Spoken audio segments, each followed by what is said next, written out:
한 주간도 건강히 잘 지내셨나요? 이민호 목사입니다. 이제 벌써 12월도 중반을 향해 달려가고 있어요. 그리고 우리가 8월부터 시작해서 달려온 이것이 참된 복음이다 목장 영상도 이제 다음 주면 마무리를 하게 됩니다. 2부 복음의 중심 메시지 예수가 이제 오늘까지 포함해서 3장이 남았고요. 그 후에는 실제적이고 실천적인 신앙생활의 팁을 얻을 수 있는 부록의 내용이 나오는데요. 우리는 부록의 내용은 따로 다루진 않겠습니다. 각자 개별적으로 책을 읽어보시면 되실 것 같고요. 그래서 오늘 우리 7장의 내용, 예수님의 기도에 관해서 살펴보고 다음 주에 6장과 8장을 예수님의 사랑과 긍휼을 한 호흡에 살펴보면서 4개월의 대장정을 마무리하려고 합니다. 그럼 우리 일단 오늘은 7장의 예수님의 기도를 통해서 기도가 무엇인지, 기도에 임하는 나의 태도는 올바른지를 돌아보고 살펴보며 점검해보는 시간을 가져보도록 하겠습니다. 제가 청년들과 이런저런 대화를 하다 보면 청년들이 간혹 농담 반 진담 반 섞어서 기도하기가 꺼려진다라는 얘기들을 가끔 하곤 합니다. 왜 그런가 사정을 들어보면 기도하면 하나님은 늘 내가 원하는 방식이 아닌 다른 정답을 원하신다라는 걸 발견하기 때문에 선뜻 어떤 주제를 가지고 기도하기가 꺼려진다라는 것이죠. 그것이 하나님의 뜻이라서 순종해야 함을 알기에 기도하기가 꺼려진다라는 푸념을 늘어놓곤 합니다. 저는 그런 청년들의 얘기를 들으면서 오히려 그 청년이 기도가 뭔지를 알고 있다라는 생각을 하게 됩니다. 물론 우리의 육신의 소욕과 또한 연약함으로 인해서 하나님의 뜻을 따르기 싫어하고 힘들어하는 마음이 있을지언정 기도라는 것이 나의 뜻만 청구서 올리듯이 나열해놓고 이걸 들어주시면 하나님은 좋은 분, 그렇지 않으시면 나쁜 분, 삐져버리고 이것이야말로 기도가 뭔지를 전혀 모르는 경우라는 얘기이죠. 기도는 그야말로 하나님의 뜻과 계획과 마음을 알아가는 하나님과의 사귐의 자리이자 그분과의 교제의 자리인 것입니다. 앞선 청년의 예를 볼 때 그렇게 하나님의 뜻을 알아가고 비록 내가 원하던 길이 아니고 내가 즐거워하던 방법이 아님을 발견하고 그 하나님의 뜻의 기쁨으로 또한 신뢰함으로 순종의 발걸음을 옮긴다면야 두말할 것 없이 최고이겠지만 우리 믿음이 그렇게 좋지 못한 것이 사실 아닙니까? 그렇기에 오히려 기도가 뭔지에 대해서 제대로 알고 있는 것에 대해서 칭찬과 격려를 아끼지 않게 되는 것입니다. 그러면서 그 순종의 자리로 다가설 수 있도록 안내해 주게 되는 것이죠. 기도는요, 나의 뜻을 주장하고 그것을 관철시키는 과정이 아니라 나의 주인이시오 왕 되신 그 하나님의 뜻이 무엇인가를 깨닫는 자리가 바로 기도의 자리인 것입니다. 서론이 조금 길었지만 그럼 이제 우리 메인 성경 구절을 읽고 7장의 내용으로 들어가서 조금 더 구체적으로 살펴보도록 하겠습니다. 우리 7장의 대표 성경 구절 마태복음 26장 39절 말씀입니다. 다 같이 한번 읽어보실게요. 조금 나아가사 얼굴을 땅에 대시고 엎드려 기도하여 이르시되 내 아버지여 만일 할만하시거든 이 잔을 내게서 지나가게 하옵소서. 그러나 나의 원대로 마시옵고 아버지의 원대로 하옵소서 하시고. 아멘. 오늘 7장의 제목은 예수님의 기도입니다. 우리가 예수님으로부터 기도에 관하여 배울 수 있는 대표적인 큰 두 가르침이 있는데 하나는 주기도문이고 또 하나는 겟세마네의 기도입니다. 여기서 주기도문은 예수님께서 친히 우리에게 너희는 이렇게 기도하라 라고 하시면서 기도의 방법과 내용을 가르쳐 주신 것이죠. 그런데 그 다음에 겟세마네의 기도는요, 예수님께서 친히 기도의 본을 보여주시면서 기도가 무엇인가를 마치 현장 교육해 주신 것이 바로 겟세마네 동산에서의 기도인 것입니다. 그 중에서도 조금 전에 함께 읽으신 39절 말씀이 그 핵심을 아주 잘 설명해 주시는 그러한 구절인 것이죠. 우리 책 7장을 시작하면서 첫 문장을 보시면 예수님은 이 세상을 떠나시기 전에 이 땅에 있는 성도들을 위해 3가지 고귀한 선물을 남겨주셨습니다. 첫째는 성령이요, 둘째는 말씀이며 셋째는 기도의 특권입니다. 라고 하면서 7장을 열고 있습니다.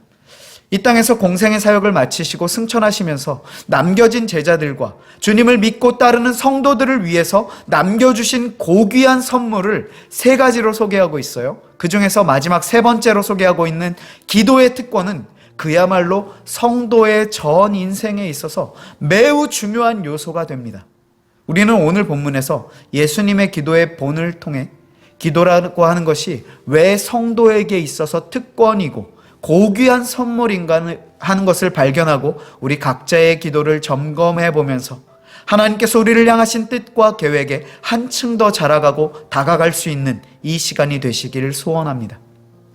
책 119페이지에 보시면 그러나 이에 앞서 겟세마네에서의 주님의 기도는 기도하는 우리의 기본적인 마음의 태도에 대해 잘 말해줍니다.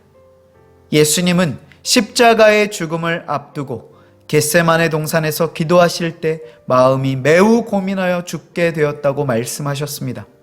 힘쓰고 애써서 기도하시니 땀이 땅에 떨어지는 핏방울 같이 되었습니다.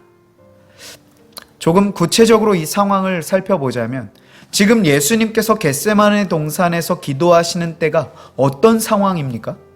이제 십자가의 죽음을 앞두시고 계신 상황이라는 것입니다. 실제로 기도를 마치실 때 가룟 유다가 로마 병정들과 함께 와서 예수님이 잡혀가시게 되죠. 이제 그야말로 십자가를 목전에 두고 계신 아주 절박하고 급박한 상황에서 하나님께 기도를 드리시는 장면인 것입니다. 분명 육신을 입고 이 땅에 오신 예수님이셨지만 그는 또한 완전하신 하나님이셨기 때문에 십자가를 앞두시고 그 십자가에서 당할 고통의 실제를 너무나 잘 아셨습니다. 그래서 간절한 기도로 주님 앞에 나아가신 것이었습니다. 그 기도의 자리에서 주님은 간절함으로 힘써 기도하셨는데 그 간구의 내용을 잠시 보시면 먼저 아버지여 이 잔을 내게서 지나가게 해달라는 간구로 주님 앞에 나아가시죠. 이것을 통해서 예수님께서 지신 그 십자가의 무게가 어떠했는지를 가늠해 보게 됩니다. 물론 우리는 그 십자가의 실제의 깊이와 무게를 단 1g도 제대로 이해할 수 없을 것입니다. 그저 손과 발에 못 박히셨을 때 얼마나 그 고통이 심하셨을지, 조금 더 나아간다면 당신의 손으로 만드신 피조물이 창조주에게 침뱉고 조롱하는 그 수치를 당하신 것 정도의 무게를 가늠해 보는 정도가 아닐까요? 그런데 우리 주님께서 감당하셔야 했던 진짜 십자가의 무게는요, 거룩하신 하나님께서 도저히 함께할 수 없으신 죄를 짊어지셔야 하는 신적 고통의 깊이는요, 우리가 상상할 수조차 없는 크기의 고통이셨을 것이고, 그것이 의미하는 바는요, 성자 예수님께서 성부 하나님과의 완전한 단절을 겪으셔야 했던, 하나님과의 관계가 끊어지는 것을 몸소 체험하셔야 했던 그것에 따른 고통이었다라는 것이었습니다. 그렇게 주님은 내가 있어야 했던 음부에 나 대신 내려가심으로 나의 죄를 완전히 대신 지셨고, 내가 영원히 겪어야 했던 하나님과의 단절을 나 때문에 겪으셨다라는 사실입니다. 바로 이 십자가를 앞두시고 이것이 얼마나 큰 고통과 감당하기 힘든 상황인가를 너무나 잘 아셨던 예수님이기에 이 잔을 내게서 지나가게 해달라고 간구를 드렸던 것입니다. 하지만 그 기도와 간구를 고수하며 끝까지 관철시키고자 주장하기 위해서 기도하신 것이 아니라 즉시 이어서 보시면 그러나 나의 원대로 마옵시고 아버지의 원대로 하옵소서 하시며 자기를 부인하시고 그 십자가의 잔을 순종으로 드신 것이었습니다. 그렇게 볼 때 우리가 예수님의 기도를 통해 보게 되는 것은 하나님의 구체적인 뜻과 계획을 알아갈 수 있고 확인하게 되는 채널이 바로 기도라는 것이고, 나아가서 그 하나님의 뜻의 순종으로 나아갈 힘과 지혜를 얻게 되는 것이 바로 기도다라는 사실이죠. 그렇게 기도는 이 세상을 살아가는 그리스도인들에게 가장 큰 특권적 능력이 된다라는 사실입니다. 그래서 책 120페이지 중간에 밑줄을 보시면요, 나 자신을 하나님의 뜻에 굴복시키는 것이 바로 기도의 생명이요 기도 응답의 열쇠다 라고 설명하고 있는 것입니다. 이제는 우리의 기도에 대한 인식과 자세를 점검해보고 바꿔야 할 때입니다. 기도란 나의 뜻과 바람을 청구하는 채널이 아니라 하나님의 뜻과 계획을 알아가고 확인하고 그 뜻에 순종할 수 있는 힘과 지혜를 얻는 채널임을 생각하고 그렇게 겸손히 기도의 자리로 나아갈 때 놀라운 기도의 응답이 우리 각자의 삶 가운데 넘쳐나게 될 것입니다. 책에서도 기도 응답의 가장 큰 장애물은 바로 나 자신입니다 라고 말씀하고 있고, 제가 서두에 청년의 예를 든 바와 같이 우리가 기도의 응답을 받지 못한다라고 생각하는 이유, 하나님께서는 나의 기도를 들으시지 않으신다라고 생각하게 되는 경우가 왜 그런지 아십니까? 정작 하나님의 뜻과 계획, 그분이 어떠한 분이신가, 하나님께서 무엇을 기뻐하시는가에 대해서는 일말의 관심도 없이 그저 램프의 요정처럼 혹은 선앙당에 가서 정한수 떠다 놓고 빌던 것을 장소와 대상만 옮겨서 빌고 있는 바로 나 자신 때문이다 라는 사실이죠. 반면 기도를 통해 하나님을 더 알아가고 하나님의 마음과 그분의 뜻과 계획을 알아가 그분의 뜻에 자신을 맞추는 자기 부인과 순종의 자리로 나아가는 자에게는요, 기도의 응답이라는 열매가 맺혀지고 주어질 수밖에 없다라는 것입니다. 하나님께 순종하는 자에게 기도의 응답이 열매로 맺혀지는 것은요, 마치 오렌지를 짜면 오렌지 주스가 나오는 것과 같은 지극히 자연스러운 원리라는 것이죠. 반대로 기도한다라고 하면서 자신의 뜻을 주장하는 사람은 마치 이런 것입니다. 오렌지를 짜면서 하나님 수박 주스 나오게 해주세요 하는 것과 같다라는 것이죠. 그리고 나서 그 결과가 수박 주스가 안 나오면 하나님은 내 기도 안 들으신다 라고 얘기하는 것과 같은 꼴이라는 것입니다. 저는 지금 이 상황을 순리대로 된다는 것을 말씀드리는 것이 아니라 아버지의 뜻대로 되기를 구하며 하나님의 뜻에 순종하는 자의 삶에 아버지의 뜻이 이루어지는 원리를 말씀드리는 것입니다. 우리는 또 코로나로 인해 성탄절과 이 연말까지도 자유로운 모임이 예배조차 쉽지 않은 힘든 이때를 보내고 있습니다. 이러한 때에 우리의 기도는 무엇입니까? 단순히 코로나 때문에 너무나 힘드니까 이 질병을 하루속히 물리쳐 주시고 이 상황 빨리 종식되게 해주십시오, 이 간구만 드리십니까? 물론 그 간구로 주님 앞에 간절하게 나아가셔야 합니다. 하지만 그것이 전부가 아니라 이 시간을 통해 하나님께서 무엇을 바라보고 계신지, 무엇을 기뻐하시는지, 무엇을 계획하고 계신지를 알아가게 해주시고 그 하나님의 뜻에 발맞추어 나아갈 수 있는 힘과 지혜를 주시고 결정적인 순간에 순종할 수 있도록 인도해 달라고 주님 앞에 간절한 간구를 드리며 나아가야 할 것입니다.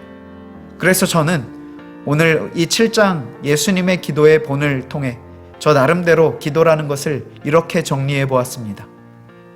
기도란 하나님을 알아감으로 그분의 뜻에 절대적으로 순종하겠다는 선서와 마음의 다짐이자 주님과 약속하는 자리이다.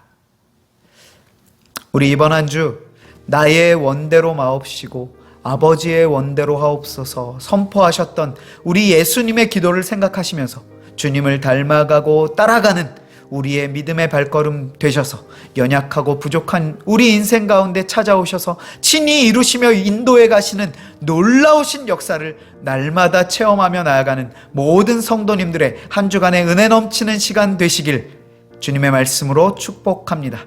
아멘.